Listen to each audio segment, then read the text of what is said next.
right, a lot of development has followed this actual story. The Lagos State government has actually sealed the school in question. That's Dowen College. It's been sealed by the Lagos State government. The government ordered the closure of the school pending an investigation on how Sylvester Oromoni actually died. Also, the homicide section of the Lagos State Criminal Investigation Department has taken over the investigation of the death of the 12-year-old student of Dowen College. This was contained in a statement dated December 4th on Saturday, a day which was supposed to have been his 12th birthday. Now, also the police is saying no arrest has been made yet, all right, even though investigations are going on, but nobody has really been arrested yet. So, but then the government is assuring that justice will be served. As much as literally everybody is on social media crying out for justice for Sylvester, it will not bring Sylvester back. So the discussion now should be, how do we prevent this from happening to yet another innocent child? Plus, there's a lot of rancor on social media. People are throwing, jabs at each other as to whether or not it's really necessary for children of a certain age to be in boarding schools at all. It's time for the news. Mazi, we'll come back with you. We'll come back and continue with the Sylvester Oromoni story after the news break.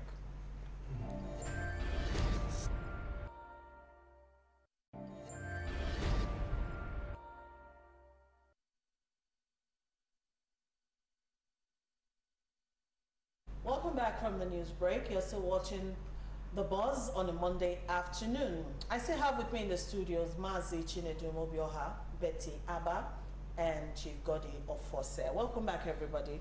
Before we took the break, we were on the Sylvester Oromoni Jr.'s unfortunate incidents, and before we push it along to other things that have happened since the death of this poor boy, let me hear Mazi's take on this whole issue. Yeah, I think my other colleagues have spoken my mind. The system has collapsed, and the parents need to work on to their responsibility. I talked about the rot in the system, especially the public and not public, private schools. Got to talk about the highest bidder pays it. Have you taken time to go through your words, your children notebook when they come back? You discover that like you said, it's when you can pay more. Take time to go through the homework of your child. You see some grammatical errors which should be ticked. Have you seen any child fail in a private school? Because they want the child, the moment you say repeat a child, that child is withdrawn from that school. That's what is happening. That was the time my wife was going through a homework given to our granddaughter. She saw some errors, but then it was marked good. Yeah. Now, unfortunately, some of these wrongs we are experiencing now started from both primary and secondary school. The Bible says, if foundation is weak, what will the righteous do? If autism can be traced from primary school to secondary school, somebody told me that one of the girls that died sometime, they found some condom in a private part. A 14-year-old condom. That will tell you the system has collapsed. We have found ourselves that the government need to do something. Parents need to do something. In our old time, there was either dead students or boarders. And boarders, you are checked to the point that you dare not even wear mufti outside. You dare not wear mufti. How do you go? On Sundays, you all line up, go to a particular church. And come back. Then if the 3 days, your parents will come, or you go, and make sure that you are given specific time to return back. But unfortunately, it's no longer like that. That is what happened. My worry now is that about the school. If the school will now say the school will run online and things like that, which means they value what will come, their profit, like they say, more than the life of a child. Then, how was the school registered? what information do they give? That a child, the movement of a child will not be noticed, will not be recorded. In those days, they have attendance register. When a child comes, you record it, even in school. But these days, all those things are not there. Thereafter, I went to one of the primary schools at Dowen, and I saw that children were still coming to school by 8:30, 9 o'clock. 8:30, 9 o'clock. And I said, what is happening? He said that you would discipline a child. But back to us here now. What we have seen now, the Lagos State government need to stand up. We discussed about a few weeks ago about students that were meant to sing national anthem on the flooded area. And we have been seeing all these things. Lagos State government, be very careful how you register private schools. Even the public school, the publics are trying. My ward, I stay with one of my, he cleared all his papers, both NECO and WAEC. He cleared it. He made clean result. But in some, and I told them, the public schools teach students to follow the syllabus. Why the private schools teach them to pass exams, which cannot go deep into them. Okay. So this particular issue, we need to, the government needs to step up and investigate, and that school should remain closed. All right, thank you, Mazi. Can we talk about the lessons, learned from this particular incident? Okay, Patience, I actually wanted to just add to his thoughts. Go ahead. When you talk about the school has been closed, the government said Dowen School, they released a statement to say Dowen School has been shut down. Then the school goes ahead to say online school will continue. Why are they contravening the directive of the Lagos State government? And like Mr. Fosse said, is the death of this boy not enough reason for them to have a break in honor of this boy, especially because this has gone very viral? When you say the school has been shut down, was the Lagos State government referring to just the physical school? So the government really has to clarify. And then I actually want to use this to say that Governor Sanwo-Olu has to use this singular incident to assert himself as governor of Lagos State. Because the general impression for many of us is that he's not fully in charge. You saw what happened at the experience a few days ago when he sent a representative and the man was booed from the beginning of his speech to the end. That shows the temperament of the people. That shows what people feel right now towards the governor, because he has not done very well with regards to the Lekki Gate killing. And people, for me, I don't feel that he's fully in charge. So he has to really assert himself. If there is no any other reason, is to show that he's the one in charge of this state. You can't say a school has been shut down and then the school goes ahead to continue online. It means there's no difference. He has to really show that every child in Lagos State also is safe. In Lagos schools are safe, whether in public school or in private school.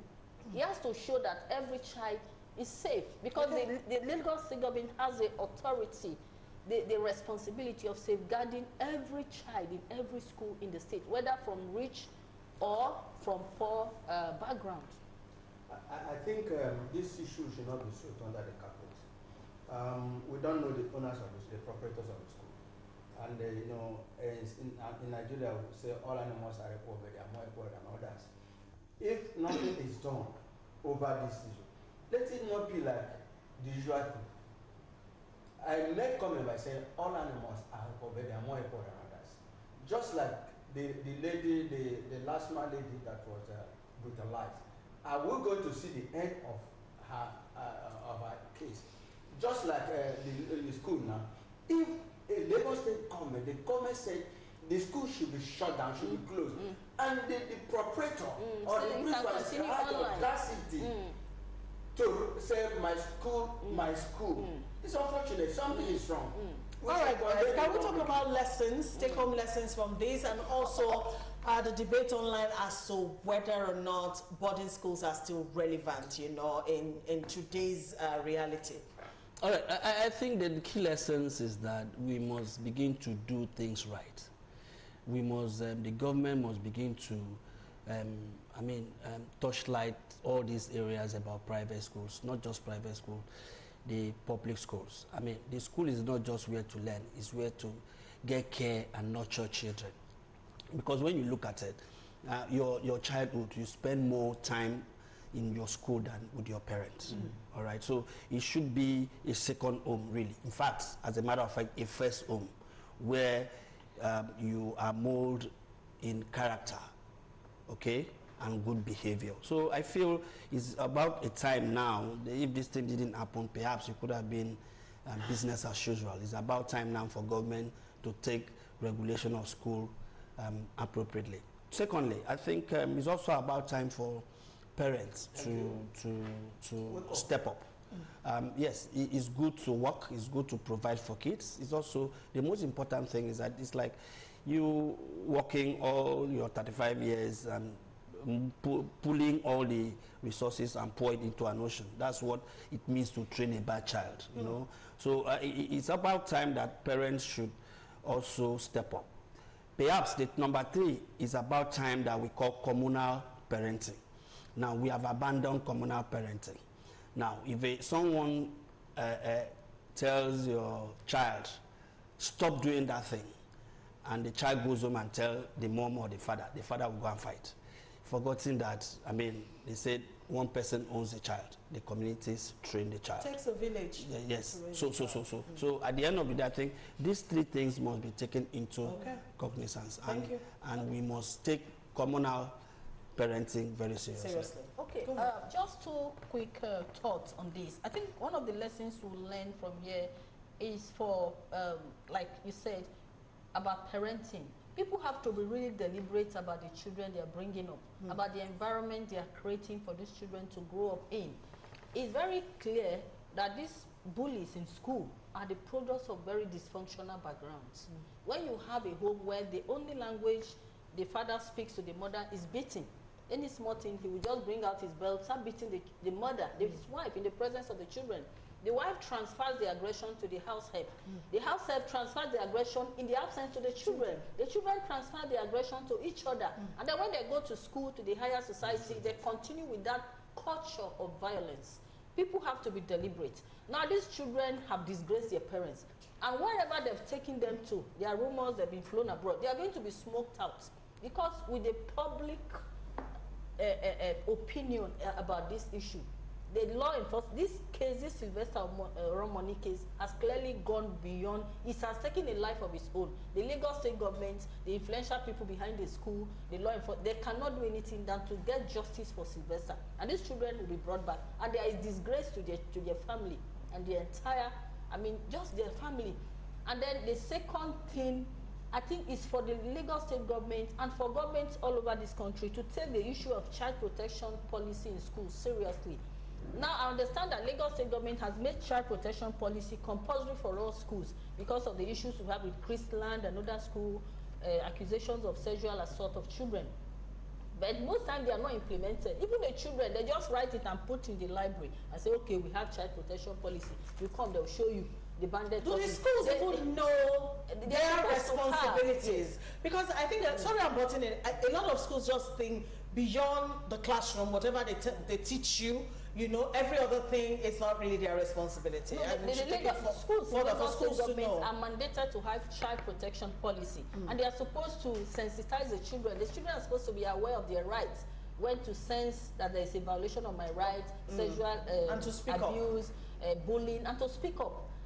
But I'm sure that the awareness is not regularly created. So the schools have to sit up, and the government has to be on the neck of the schools to ensure that they really disseminate the information so that the children are aware of their rights, and that the schools also carry out their responsibility, their immediate responsibility in protecting the children who are under their constituency. I think that is extremely, extremely important. Thank you, Betty. Yeah, I think we have all said it all. Two of them have just said parenting, and I join my voice to that. Parents should be able to devote time to know who their children are. When the child comes to school, comes back from school, parents should be able to even check their backs. What has happened? In our days, if you come back with a pencil or chalk that was not bought by your parents will ask you, how do you get this? And that was inculcated in our lives. when a child comes back and you see that child going into be a loner, something is wrong. Please, parents, mothers, you are always very close to your children. Be very careful to monitor the activities of your children when they come back from school. Try to be friends to your children. If you are not friendly to your children, they will isolate, they will run away from you, they won't be able to open up. Now, it's unfortunate that cultism has taken place in secondary and primary schools now, which means they started it. That's a problem the lot we have in society. Parents, find time to visit, pay a surprise visit to your children in boarding school. And they'll be able to open up. When a child comes back and tell you, Mommy, I don't want to go back to that school again. Please don't sweep it under the carpet. Investigate. There could be something the child is afraid of. Like the lesbianism you are talking about, or even gay. Some of them start from there. When a female child begins to play, romantic play with a female child, something is wrong. The same thing like all these things are the rot that have eaten deep. Unless we now stand up and say enough is enough, and it will start from the home. All right. Thank you, Mazi. Now, according to opinions on social media, the rot within the public school system is what gave rise to the influx of private schools in Nigeria, and of course, every other thing we're seeing today. If only the government will step up and bring up the public school system to a standard where they can be competitive, you know, with the private school system, a lot of these things will reduce. There won't be need for parents to actually put children, you know, in environments where they are not really protected, but are only used for commercial gains, if you know what I mean.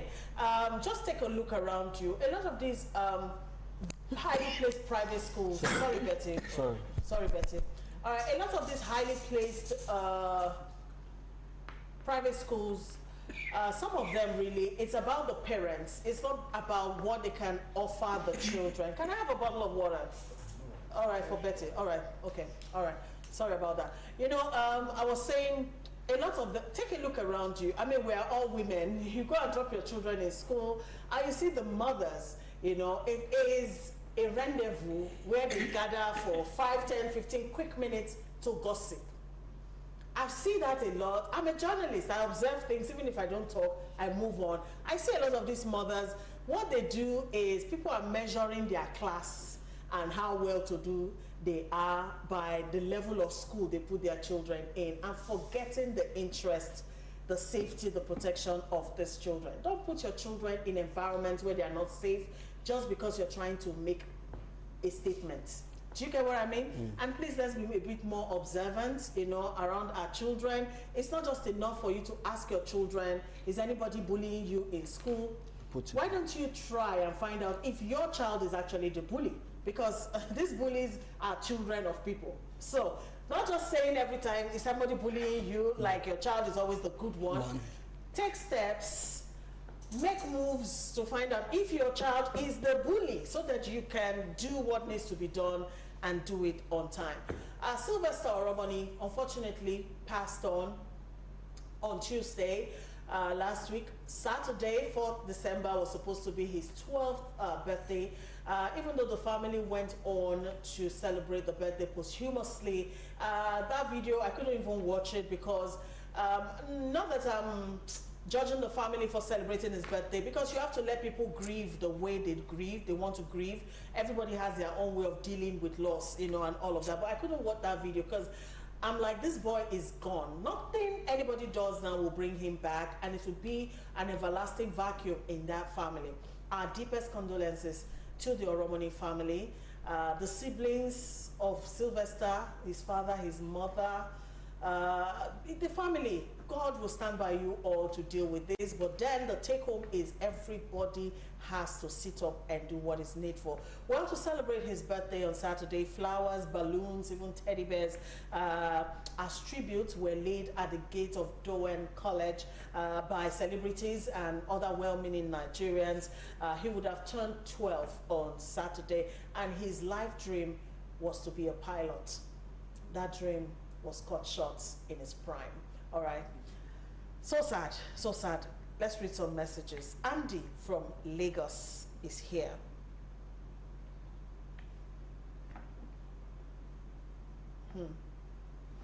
All right, let me start with Chinenye. Akaire says, good day, Auntie P and other guests. I've been following this boy's story since last week and has also enlightened my 9-year-old daughter, who I intend sending to boarding school, about the incident, not to keep quiet if anybody bullies or maltreats her in the school. The school should be closed because they are more interested in making money and not caring for the students. Thank you, Chineye, for your input. All right, now to Andy from Lagos. He went on to say, my heart goes to the family and friends of the late Sylvester, but parents sometimes are to blame for some of these things because of the huge amount they pay to these private schools. They have practically hijacked all these schools. Sometimes when the school punish any student for wrongdoing, his or her parents will come and attack either the school or the teacher in question. I have a friend who happened to be a teacher in one of these private schools. He punished a student for bullying a fellow student, and the father came to the school to harass the school authorities with the police. The proprietor of the school asked my friend to kneel down in his office to beg the man or lose his job, and he had to do so just to save his job, and he was warned not to take any action on any student again. Andy from Lagos sent that one in. All right, this other one says the root problem is money. Schools need money. Kidnappers need money. Even politicians are dying for money.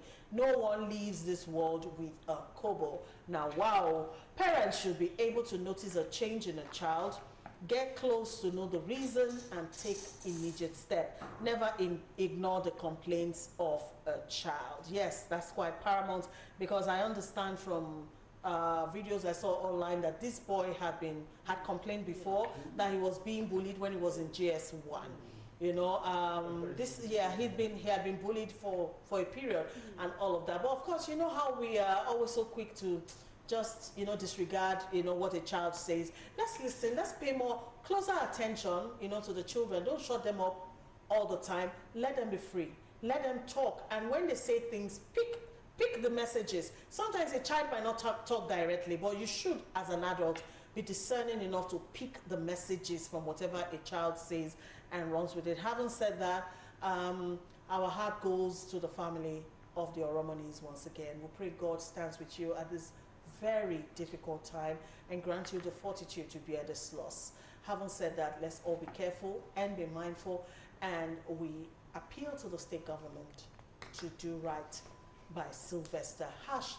#justice for Sylvester.